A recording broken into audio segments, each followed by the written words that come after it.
আমার একেশ পাকিবে, দন্ত নড়িবে, সম্বল হবে মুরলাঠি।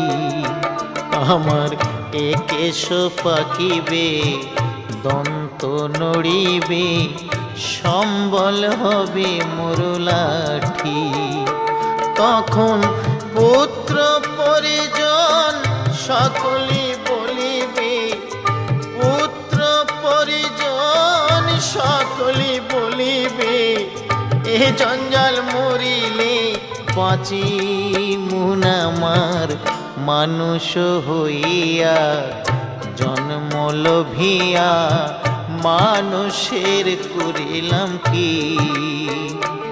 আমি মানুষ হইয়া জন্ম লোভিয়া মানুষের করিলাম কি?